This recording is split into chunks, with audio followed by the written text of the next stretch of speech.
Régler après, hein, pour le moment. Faut les poser d'abord. Quand on sera commencé, après on ira mieux. Mais il faut viser juste pour aller en direction. On aura plus de soleil, il y a 3 par Voilà. Il en faut 2 par table. Hein. Voilà, pas d'avoir le temps.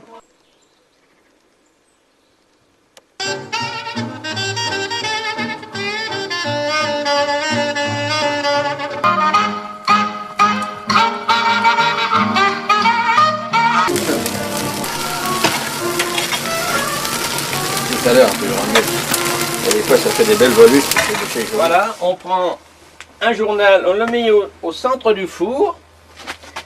Et selon la couleur qu'il prend, donne l'indication qui est la plus valable en remplacement d'un thermostat. Et là, on voit très bien que le journal rapidement prend une couleur très foncée. Ce qui veut dire que si on met la pâte tout de suite, elle risque de prendre des couleurs un peu de charbon. Donc tout ça sur les nappes, Hein? ça va être de la confiture. Comment tu veux dire? Oui, des nappés, oui. Oui, tu mets une table là-bas alors. On les met là. Pas trop près des poubelles.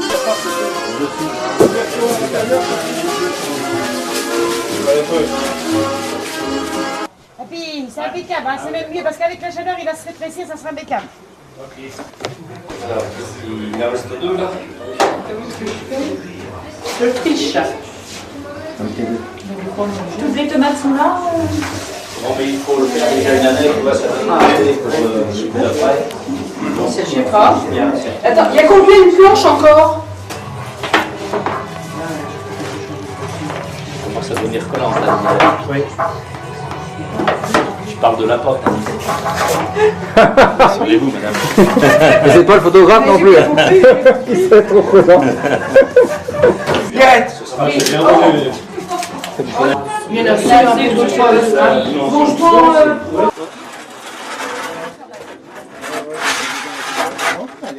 Et maintenant, on passe au sans-bord après. Voilà. Hein? Chambord. Chambord, voilà. On apprend tout ça. On va vous distribuer le menu et vous verrez qu'en deuxième page, il y a une petite chanson. Et on va vous inviter à la chanter avec nous. Un petit côté un peu moins rigolo. Il y a Sylvie derrière la charrette là, qui est assise à la table et qui aimerait bien en voir passer certains avec quelques pièces. Merci. ça y est, ceux qui se lèvent trop, ils arrivent. Ça y est, On a marché, nous. C'est ceux qui n'ont pas marché. Nous, on a marché. Ouais, c'est des marcheurs. Merci. Des gens sportifs. Mon pirate avion. Il n'y a rien à voir de l'autre côté là-bas. Oui, mais...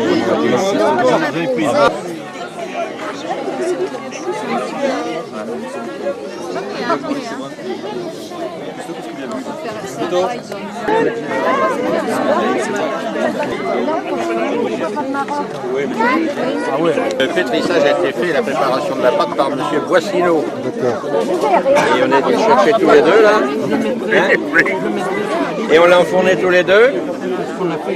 Et on l'a sorti tous les deux. Et il y en a d'autres pendant ce temps-là, ils regardaient le match. Parce que on avait sollicité d'autres personnes, mais il y avait un match à voir. Mais on s'en est bien sorti. Bernard, salut. À ta santé. Ça va bien? Ça va, oui. Aussi. Tiens, attends, je continue. À ta bonne santé. Ah bah, c'est bien. Santé du caméraman. Du caméra. Veux-tu goûter le Sancerre? C'est pour Je les veux bien, je veux bien. De toute façon, vous êtes intoxiqué. Je peux moins fumer. Ce que vous risquez, c'est d'avoir un peu d'intérêt. Et puis, j'espère bon appétit. On va interpréter, d'autres que moi vont interpréter la chanson. C'est le président qui chante. Je dis que dans la chanson, certains noms sont cités parce qu'ils se sont impliqués un peu plus, mais il y en a beaucoup d'autres qui ont travaillé aux cuisines et qui ne sont pas cités Je parlerai simplement de Jacques Brault, qui a énormément travaillé, et pour la rime, il n'est pas entré dans la chanson.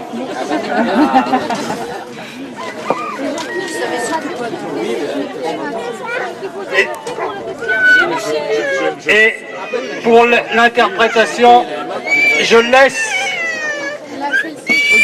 la voix à Odile, qui est un peu plus compétente dans la matière.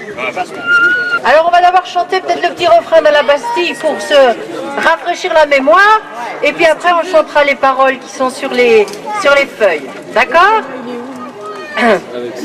À la Bastille, on aime bien Lilliput de chien.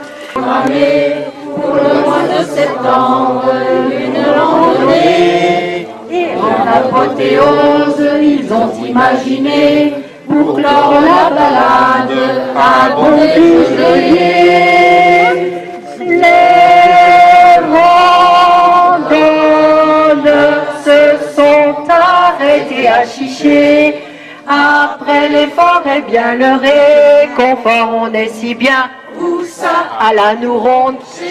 Chez Pierre et Roland.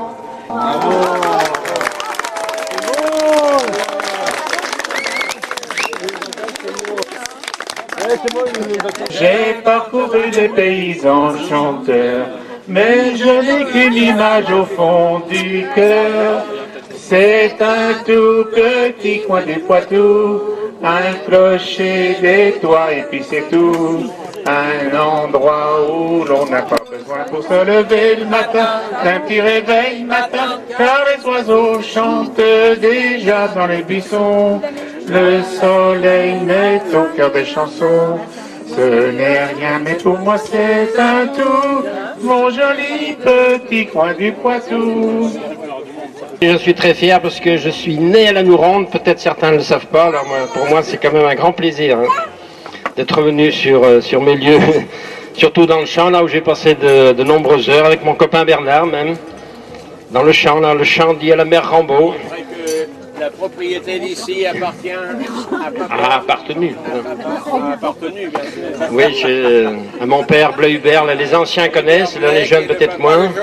Enfin, je suis vraiment content d'être parmi vous aujourd'hui, ça je peux vous le dire.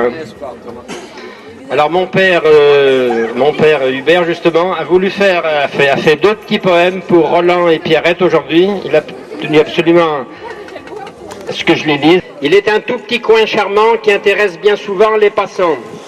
Où comme partout la terre est ronde, il s'appelle la Nouronde. D'ailleurs, il est sûr que les heureux propriétaires qui habitent tout près en sont très fiers. Car il est construit un charmant petit four où ils font cuire leur pain de tous les jours. Tout simplement construit dans les rochers, il peut rester là au moins une éternité. Les heureux propriétaires, Pierrette et Roland, qui chacun le sait, ont un cœur très grand. Offrent à chacun qui en a besoin de venir comme ils veulent faire cuire leur pain. Gageons que cela est une grande fraternité qui peut durer au moins une éternité.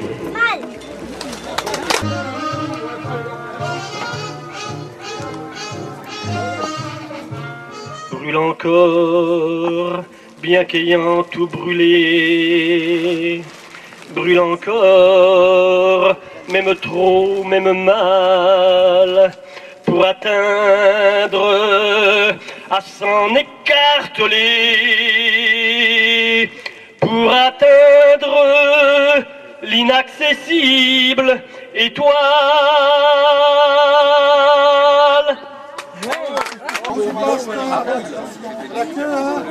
Ah oui, mais il y a une queue à ce bout-là aussi.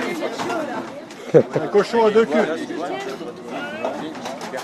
Tiens, tous ceux qui sont prêts, tu les mets dessus. Hein?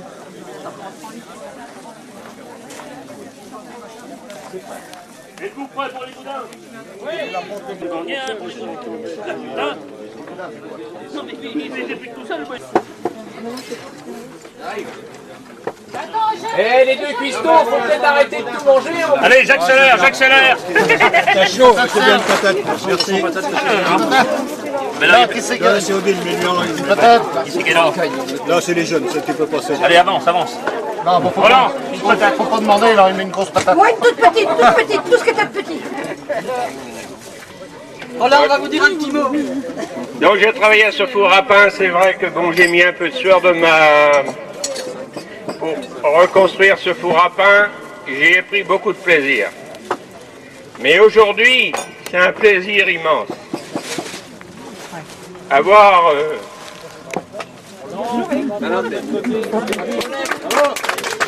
Bravo.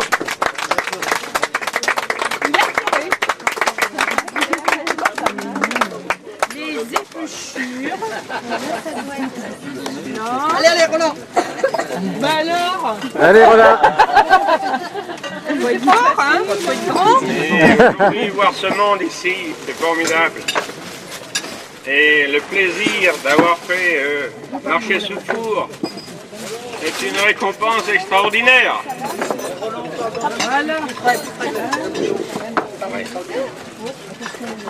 Alors merci à tous là, merci à tous d'être venus. Alors merci à l'association Randonnée Chichéenne, qui est une très jeune association, mais qui débute très bien.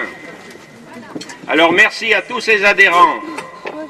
Merci à tous leurs amis qui sont venus. Merci aux futurs adhérents, parce qu'il va y en avoir d'autres, j'en suis sûr. Hein? Je suis sûr que cette journée fera des petits.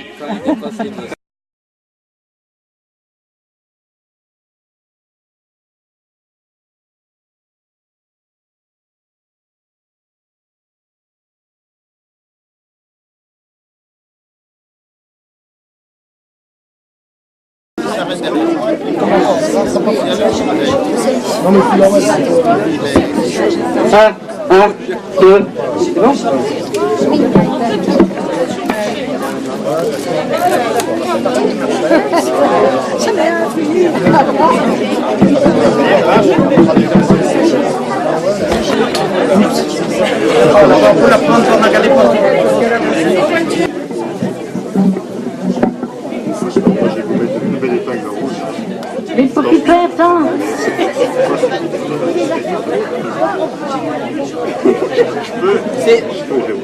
Vas-y. Comme à la télé, comme ça. Et puis, il faut peut-être pas me trop près quand même. Ça se mange pas. Mais il faut pas sucer, non, Bien, on va pouvoir céder la parole à Marie, qui est à côté de moi. Donc, avant, merci à Jacqueline de nous accueillir chez elle, dans ce super cadre, dans lequel a vécu Marie entre 1930 et 1964. Donc, elle va nous parler de ce qu'elle a vécu ici. Je lui laisse la parole. Oui, eh ben, je sortais de Chiché, dans le bourg. Alors, ça m'a changé beaucoup, hein. Parce que, vraiment, c'était pas le même travail. Mais enfin, quand j'ai venu là, je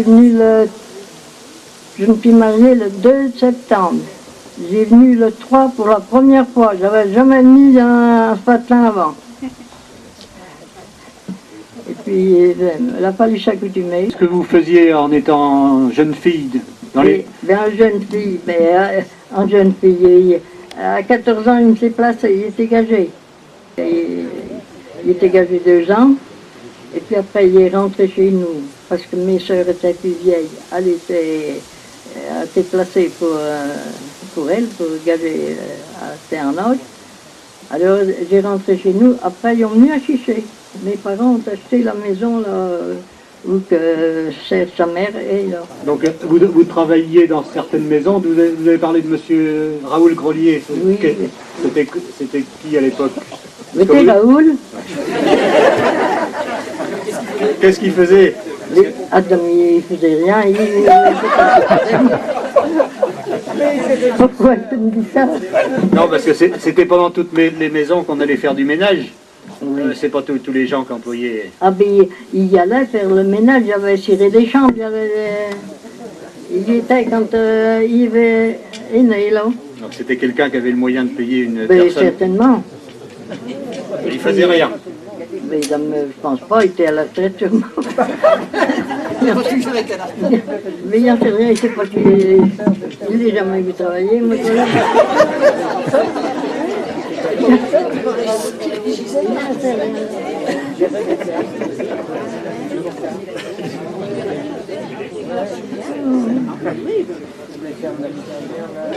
Autrement, vous travailliez dans le café chez Madame Pro.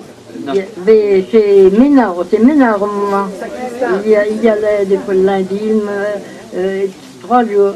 Quand chez Caroline on avait des noces, il y allait la veille, le jour et le lendemain. Il y allait 3 jours. Et puis il y allait chez Paulette, il y avait faire la lessive. Il y a fait toute espèce de choses. Vous n'avez pas parlé de votre noce.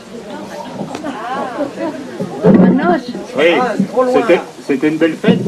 Oh oui, c'était une fête. Oh ben, moi je suis prête. Mais c'était une fête qui avait une note d'un jour, elle a duré 2 jours. Parce que les copains, ils l'ont nocé mon mari. Hein. Il avait des copains. C'était chez Caroline. Dans le train. Vous ne connaissez pas Caroline? Ah, ben, moi je l'ai connue.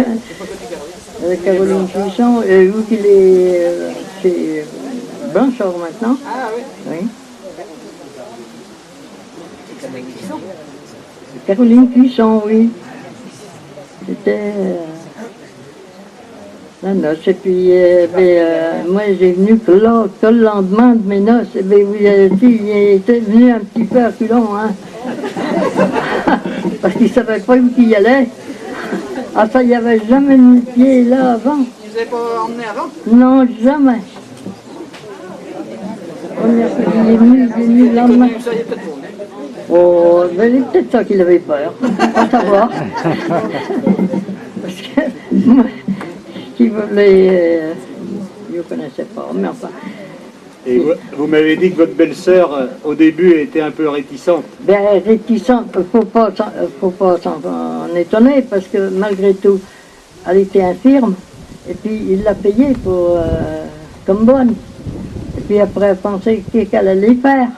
Et comme elle était infirme, ben, elle demandait, moi, qui va faire. Alors, comme elle était un peu couturière, elle avait appris la couture. Elle s'est mise à travailler pour les clients, puis elle avait des clients, la Renelière, le Gournaud, la Vol, la Rodard. Oui, t'as Hollande. Ah oui, tu te rappelles? Ah oui, ben, après, ben, ça, elle était réticente après, il n'y a pas été réticente après, parce qu'elle était contente de me trouver, et puis il est venu aussi bonne que il ne valait rien en arrivant. Il fallait tirer les vaches, soigner les cochons, faire le beurre, ça changeait tout du patin.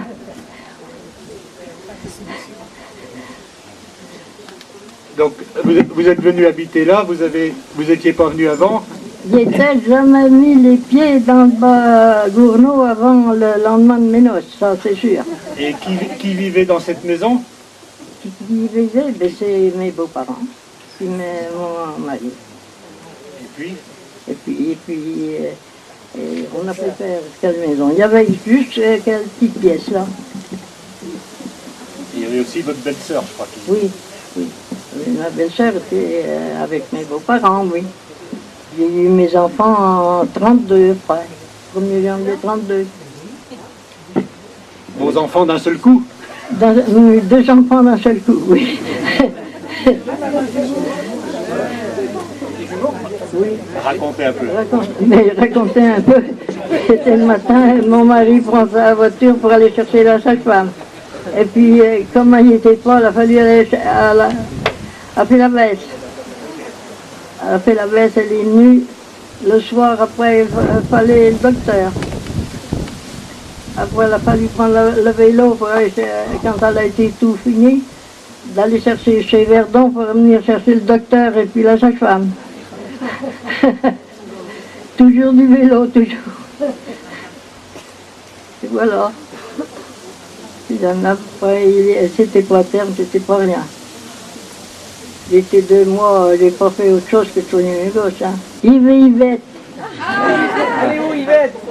Allez où Yvette? Allez là.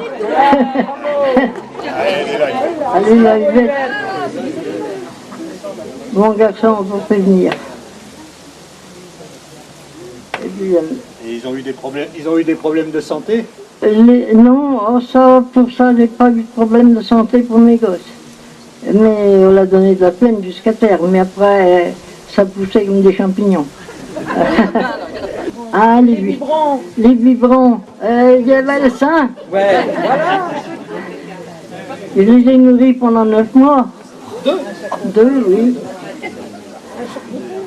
Ah, mais autrement, je ne les aurais pas échappés. Vous les avez fait baptiser rapidement? Il a fallu le certificat du médecin. Il fallait les baptiser au bout de 3 jours. Oui, et puis comme il n'y avait pas moyen, il a fallu le certificat du médecin pour attendre plus tard.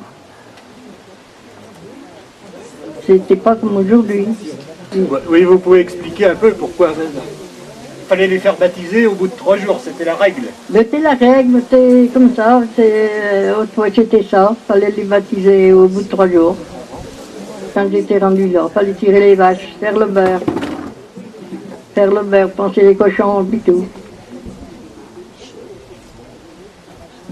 Et puis tout porter, j'avais quelque chose avant, il fallait tout porter à chicher.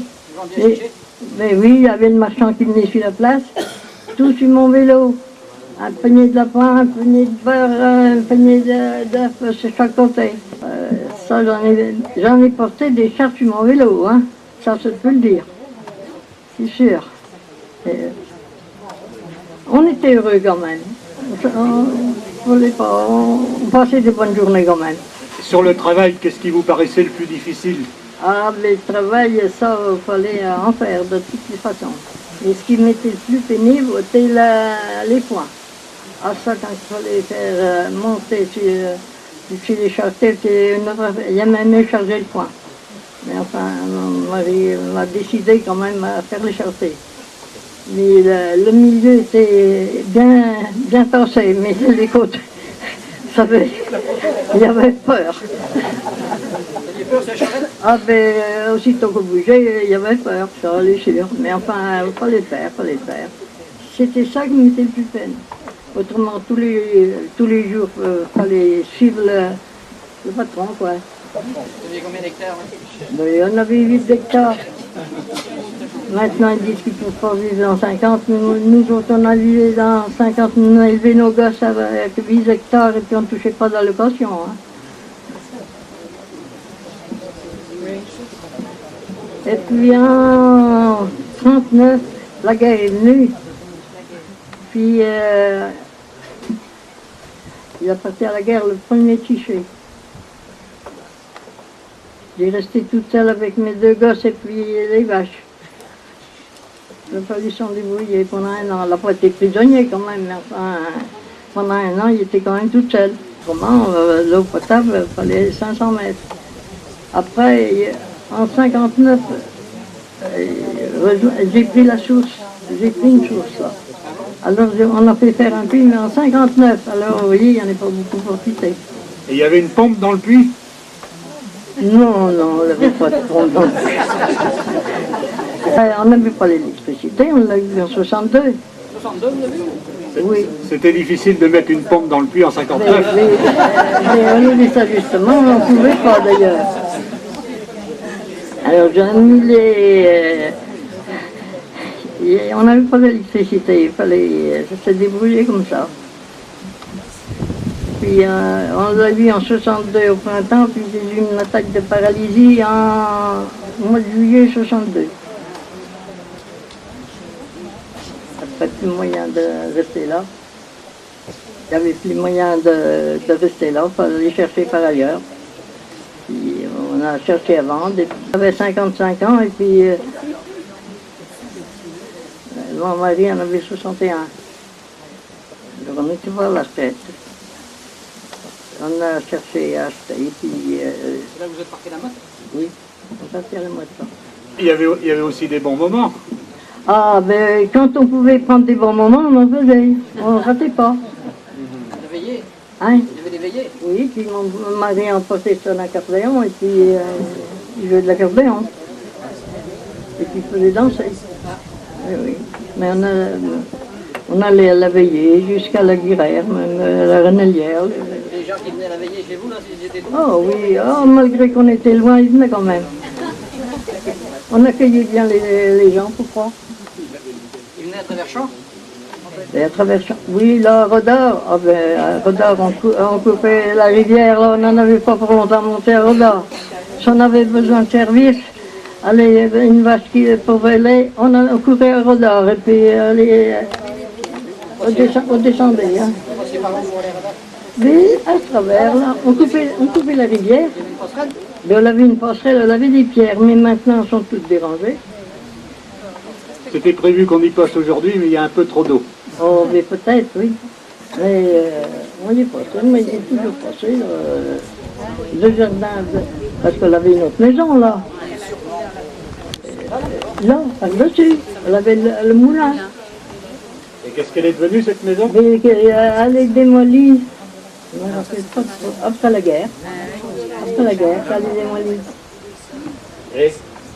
Et puis, ils ont tous envoyé les ardoises, c'est Prosper Bonneau qui a descendu ça. Pour en faire quoi? Mais pour bâtir une maison La Rose, là-bas, je pense. Oui, les fenêtres, les portes, ils ont tout emmené à La Rose. Oui, là, on démolit ça, là. Monsieur Raymond Bonneau n'est pas là, je pense. C'est parce que je suis allé le voir pour qu'il m'explique ce qui s'était passé à l'époque. Donc il avait acheté la maison et ils l'ont démontée et toutes les pierres de taille ont été transportées à La Rose. Donc là, il avait fini le chemin. Il était impraticable après. Il m'avait acheté 2 bottes pour aller l'hiver à la messe. Parce que donc il chargeait une charrette de pierre et avec ses 2 bœufs et sa jument devant. Pour ceux qui sont venus par le chemin, vous avez vu qu'il y a une grande côte. Donc il déchargeait sa charrette là-haut, il retournait en charger une autre charrette et il reprenait le tout direction La Rose. Donc il partait à 4 h du matin de La Rose, le temps qu'il fasse ses 2 allers-retours, il arrivait le soir chez lui pour décharger sa charrette. Et donc ils ont tout transporté cette maison comme ça, et ils l'ont reconstruit à La Rose. On n'en dirait pas qu'elle a eu une maison là. En quelle année c'était? Il meurt après la guerre. Pas longtemps après la guerre, parce que Cadu a tout le temps été là pendant la guerre. Donc la maison, pour ceux qui connaissent, a été construite par Raymond Bonneau, mais Prosper a beaucoup participé au démontage parce qu'il fallait quand même un peu d'initiative. Par ce chemin, vous alliez régulièrement à Chiché, entre autres le dimanche pour aller à la messe. Il y avait des fois 5 fois par semaine à Chiché. Il fallait y aller 2 fois pour le beurre, porter le beurre, promener mon beurre. Après, presque tous les lundis, il y avait une beignet de lapin, une beignet de poulet, il fallait porter à Morisseau. Il venait. Et voilà. Et pour aller à la messe?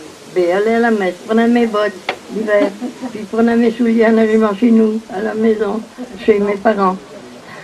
Donc monsieur René Bourreau dit que Henri a été élu conseiller municipal. Oui, il a été élu. En quelle année qu'on était? Moi j'étais pas vieux, moi je me souviens de ça, j'en ai tellement entendu parler. Ça sera en 1936. Mais peut-être, mes gosses, ils croient qu'ils avaient 3-4 ans. Oui. Et il s'était présenté pour être élu? Mais non, il ne savait pas présenter. Mais il avait été élu parce qu'il avait... comment ça s'appelle? Enfin, au second retour, quoi. Ah oui. Il y en avait 2 qui se présentaient, puis c'est lui qui a passé. Sur la liste du maire? Hein? Il était sur la liste du maire? Mais non. C'est la liste à bouger. Oui. Tout le monde a entendu? Oui. Il était sur la liste, hein? Monsieur Bouju. Qui c'est qui était maire ici? Hein? Monsieur Bouju. Oui, mais qui c'est qui était maire? C'est Henri Jolin. Henri Jolin de Chausseret.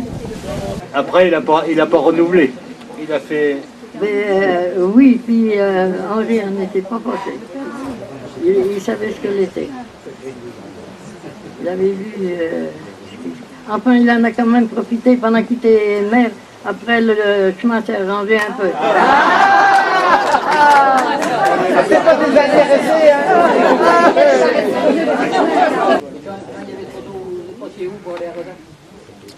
Ah, mais il n'y avions pas Rodard, on avait trop d'eau. On se pouvait passer à la passerelle, là. Enfin, à la passerelle, c'était des pierres, hein, on les a toutes démolies. Quand il y avait trop d'eau, vous étiez isolé complètement du monde. Ah, puis on passait, on allait à la Renelière, puis encore dans le chemin, là-bas, c'est barré, hein, le boulanger, elle ne pouvait pas venir. Puis il n'y avait pas de boulanger, il n'y avait pas de pitié. Enfin, le boulanger, il venait quand même, mais pas d'épicier. Hein. Oui, le boulanger, il venait, mais il y avait... Hein, mais et après, quand il y a eu qu'à la fête de paralysie, ils ont été obligés, ils ne pouvaient plus travailler. Oui, tu ne m'entends pas. On est trop près. Bernard? Oui. Moi, je voudrais savoir à quel âge elle a commencé à aller à l'école. Moi? Oui. Mais à 6 ans. Jusqu'à quel âge? Jusqu'à 12 ans. Il n'est pas été longtemps à l'école, le pas étonnant qu'il ne s'est pas pile. On n'a pas été plus longtemps, Marie, hein? On est plus jeunes, on n'a pas été plus longtemps. Oui, mais il n'y avait même pas l'année entière. Il fallait les sortir au moins à Pâques pour garder la gâche. Ah ben, dis. Ah ben, il pleurait quand on l'a fallu sortir, parce qu'on me penchait. Mais il fallait sortir, hein. J'ai fait toute ma lessive la veille de me marier. T'as regardé la mariée qui s'en va à la rivière, une vision. Et il avait le lundi, puis il m'est marié le mardi. Puis le mercredi, il est venu là. J'ai travaillé, mais je n'ai pas été malheureuse. Dans mon ménage. J'étais très heureuse dans mon ménage.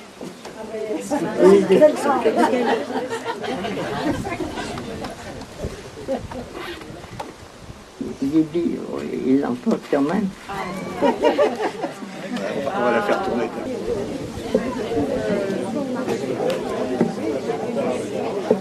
Bien.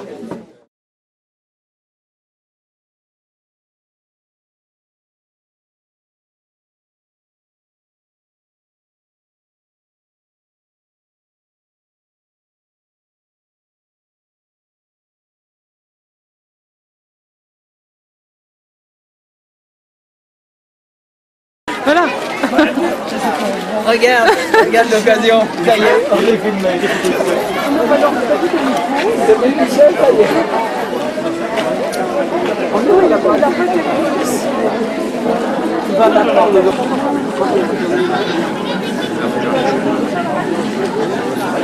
Nous allons essayer de vous faire revivre le chiché d'il y a 50 ans. Quand on dit d'il y a 50 ans, c'est pas tout à fait exact. Ce sera de temps en temps nettement plus de 50 ans, de temps en temps nettement moins, en fonction des événements que nous avons à vous raconter. Le chiché d'il y a 50 ans, à travers les yeux et puis les souvenirs des enfants que nous étions à l'époque, et vous savez que les années passant embellissent certaines histoires, en obscurcissent d'autres. Donc, l'objectivité, vous la jugerez. Dans les années 50, il y avait quelques pensionnaires. Les Minosa des Grès, trop loin pour rentrer chez elles tous les soirs. L'école des garçons, qui était derrière, fut construite en 1926. Le terrain et 2 fermes la Moigny et la Maison des Bois ont été donnés par M. Juste Grolier pour faire construire et faire vivre l'école. Elle est dirigée par M. Naille, aidé au départ par Mlle Huguette. Pendant la guerre, l'école des garçons fut réquisitionnée par les Allemands. Les enfants et leurs maîtres ont déménagé pour aller en classe au presbytère. En 1948, 4 frères de Sainte-Croix du Mans arrivent. Frère Bernard, frère Joseph, frère Yves et frère Louis. Ils y resteront jusqu'en 1959. Les plus beaux souvenirs de ma jeunesse datent de ces années passées avec la Société Saint-Martin qui regroupait 4 grandes disciplines, la gymnastique, la musique, le théâtre et le foot.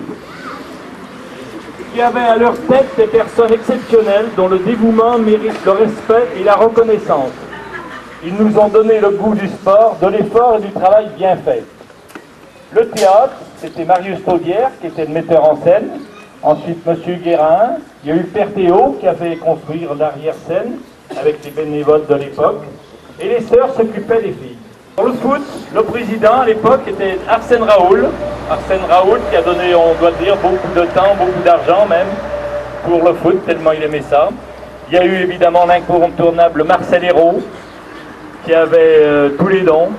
Il était, bon bah déjà, c'était un grand meneur au niveau du foot, hein, c'était longtemps le capitaine et entraîneur. Il jouait au théâtre, il faisait de la gym, de la musique, chorale, soliste à l'église, tout lui était bon. La gymnastique, il y a eu Fernand Largeau pour les entraîner, Fernand Fazillot, et on a même eu 2 champions des Deux-Sèvres, Marcel Hérault qui était champion du 100 mètres, Fernand Fazillot qui était champion des 200 mètres.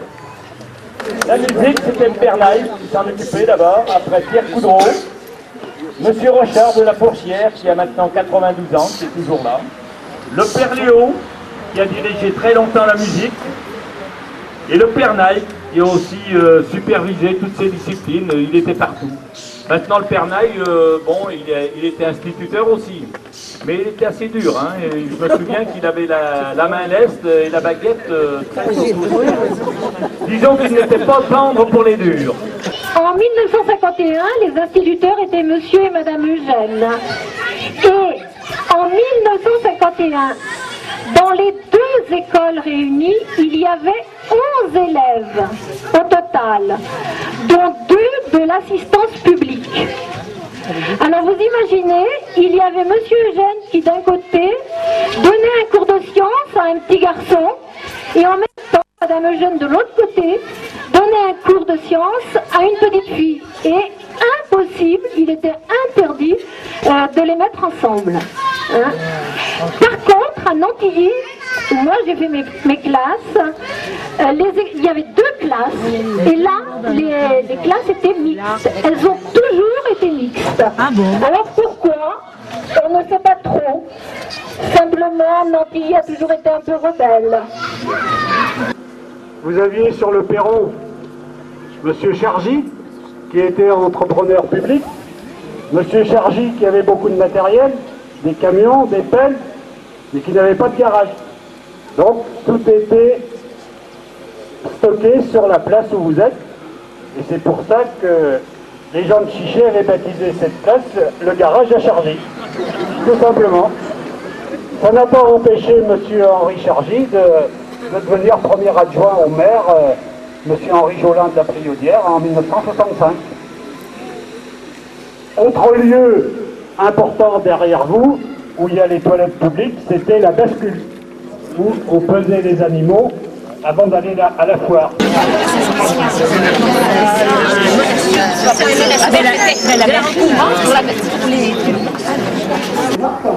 Une fois par an à Chiché, l'alambic s'installait là-bas où il y a à peu près le gros caillou là, hein, parce qu'il fallait de l'eau. Donc elle s'installait là, et les gens arrivaient avec leurs bidons, leurs barriques, avec les fruits à brûler. Il y en a qui emmenaient aussi une brouette de bois, parce que pour chauffer l'alambic, eh ben, il fallait du bois. Les femmes du bourg venaient laver leur linge ici. Alors, juste derrière vous, là, il y avait 5 ou 6 laveries, hein, l'un côté de l'autre, et demander aux gosses qui se trouvaient là, à la pêche ou n'importe quoi, à leur aider à tirer la corde pour monter les brouettes jusqu'en haut du bourg. Alors, je vous dis pas 5-6 femmes en train de discuter, vous voyez ce que je veux dire.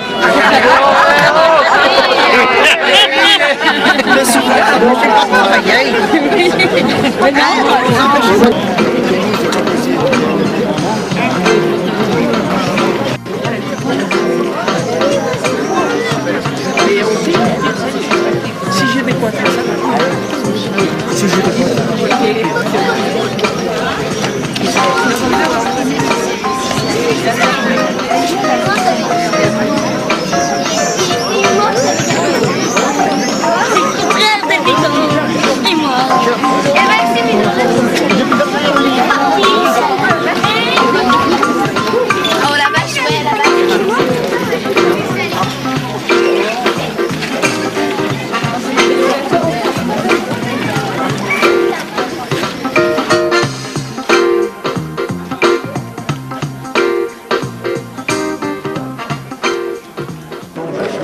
Voilà, c'est bon, je peux commencer.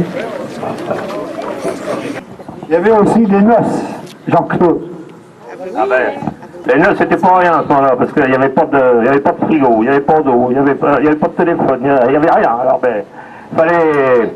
Moi j'étais souvent en vélo, à la fin en mobilette, j'étais déjà plus vieux, mais il fallait courir dans les fermes, commander tant de poulets, tant de machins. Après, j'avais toutes les serveuses. Alors, il y en avait de pommes, il fallait faire tout le tour en vélo pour aller les avertir. Et dans la semaine, il fallait plus mettre tous les poulets, il fallait... mes frangines qui sont là en savent quelque chose. C'était pas rien pour faire des noces. Ah oui, parce que vous verrez tout à l'heure, il y a des menus, vous verrez ce qu'il y avait à manger, c'était... Il fallait avoir faim. Hein. On est incapable de manger maintenant. Ce qu'ils mangeaient. Je ne sais pas comment ils faisaient.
Reporter.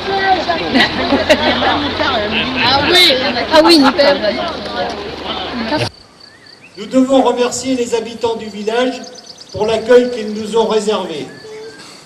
Ceux qui mettent l'électricité à notre disposition. Christian Obineau pour le parking. Et Nicole et ses parents, Madame et Monsieur Bourreau, pour nous recevoir chez eux. Sur la commune de Chiché, il y avait à l'époque 165 fermes. Il y en a une cinquantaine aujourd'hui. Sur Nantilly, il y en avait 15. La plus grande faisait 20 hectares. Il y en avait une de 15 hectares, deux de 12 hectares, une de 10 hectares, et les 10 autres, moins de 10 hectares chacune. Tu sais, il faisait faire des statues. Pas les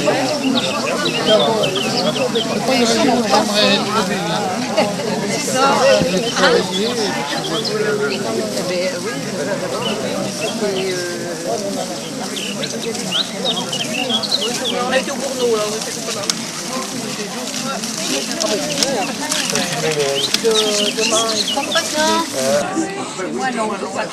On pensait les lapins, un par un, 2 fois par jour. Une poignée de foin de luzerne de préférence, et une poignée de céréales le matin, puis de la verdure le soir. En plus de ça, il fallait leur donner à boire.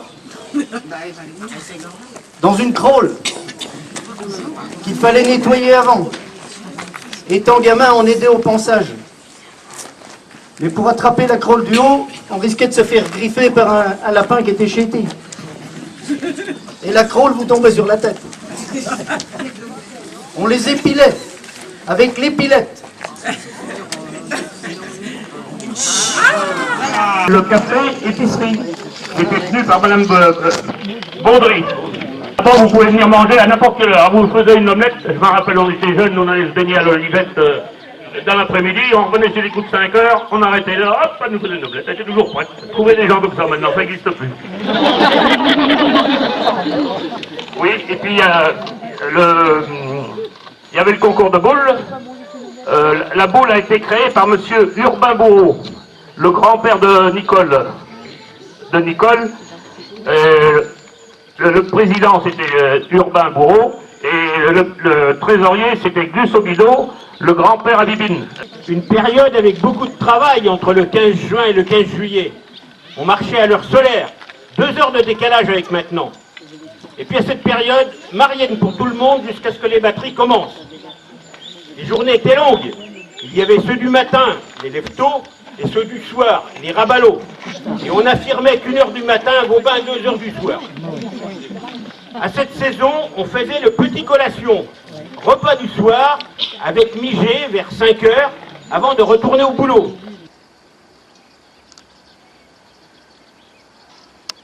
Alors pour les externes, l'arrivée à l'école l'après-midi devait se faire à 13h15. Et entre 13h15 et 13h30, pas avant. Donc c'était le cas de ma sœur et moi. Mais un jour qu'une vache était en train de véler et que bien sûr nous gênions les parents, nous sommes arrivés à l'école à 13h05. Donc règle non respectée, donc punition. 50 fois le périmètre du carré et 50 fois la surface du carré. Et bien sûr, sous le coup de l'émotion, le périmètre est devenu la surface et la surface le périmètre. 13h30, arrivée des instits, bonjour l'accueil. 15h30, récréation. Enfin, Madame Desalis demande pourquoi nous sommes arrivés si tôt. Alors nous lui expliquons, on n'attendait pas des excuses, mais au moins de la compréhension. Pas un mot. Elle ne répond pas. Et à 16h30, elle nous remet un papier plié en 4 à remettre à nos parents. Alors au coin, là, avec toute la famille Boucherie, du Bourneau, toute la famille Benoît qui montait à la Belle Étoile, toute Jean-Claude là qui s'en allait chez lui, on s'est dit on va quand même regarder s'il y a des écrits sur ce petit papier. Curiosité nous pousse à le lire. Et voilà ce qu'il y avait d'écrit. Il faut savoir que mes parents étaient quand même amis avec monsieur et madame Desalis. La vache ayant un veau, nous vous attendons ce soir.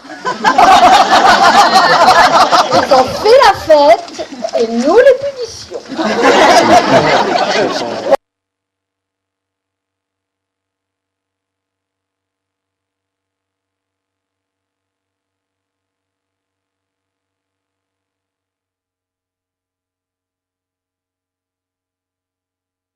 J'ai débarqué à Chiché en 61 avec femme et enfants. Et il y avait à l'époque, j'avais 2 patrons. Je suis arrivé comme aide ou comme certains m'appelaient commis aussi. Donc j'avais 2 patrons, 2 beaux-frères, Henri Bouju et Max Jotard. Et il y avait l'ancêtre qui était, qu'on appelait le père Bouju, ou monsieur René, dont je vous parlerai plus longuement tout à l'heure. Alors, à Nantilly, vous le savez, il y avait encore beaucoup de fermes ou borderies. Rares étaient les maisons où il n'y avait pas 1 ou 2 vaches ou quelques ouailles. Mais il y en a une en particulier dont je vais vous parler. C'est celle qui était exploitée par un gars de la classe, Marcel Cornuau, qui pendant longtemps, dénigrant l'insémination, avait 1 vache et son taureau. Il a continué quelques années comme ça, puis il s'est lancé dans le maraîchage. Alors le maraîchage, il a même exploité le jardin de l'école à Chiché, qui était donc notre voisin, tant bien que mal. Il allait souvent à Thouars, c'était Thouars son marché de référence. Mais comme la matière première ne fournissait pas toujours, hein, il plantait en retard, il avait quelques ennuis de récolte, il allait acheter le mardi à Bressuire et vendait quelquefois à perte à Thouars. Enfin, c'était pas... Marcel, certains l'ont connu quand même, là. C'était pas un gros merle. Hein, 45 kilos, 48 quand il pleuvait peut-être. Enfin, pour moi, un brave gars, on avait, du fait qu'on était de la classe, quelques rapports un peu privilégiés. Le père Bouju me présentait comme son aide. Il disait aux clients, « Oh, je connais tout le monde, je suis content de lui, ça va. Mais Moïse, ta vache m'inquiète, ta vache m'inquiète. » Bon, effectivement, elle m'a inquiété également. Et je les préviens, je dis, bon, ben, on vient dans 2 jours, on verra mieux ce qu'il en est. Donc le père Bouju revient avec moi, il se rappelait qu'on avait donc un cas en observation. Alors j'arrive là-bas avec lui, sachant où était la vache, on entre dans l'écurie, elle était toute seule là-dedans, en travers de la stalle, je la fais tourner, le grand-père Bouju, qui était dans l'allée, prend la vache, envoie une fusée nauséabonde et très liquide qui tombe en plein sur le père Bouju. Oh là là! Et là, Moïse arrive. Moïse, ta vache est sauvée, mais ma veste est baisée. Marie, attends, Marie, va laver ma veste à la rivière, à la Seine. Et Marie est partie laver la veste du grand-père, et en revenant, elle me dit, bon, vous revenez voir la vache tous les jours si vous voulez, même 2 fois par jour, mais ne me ramenez pas le père Bouju. C'est les genoux. Ça produit le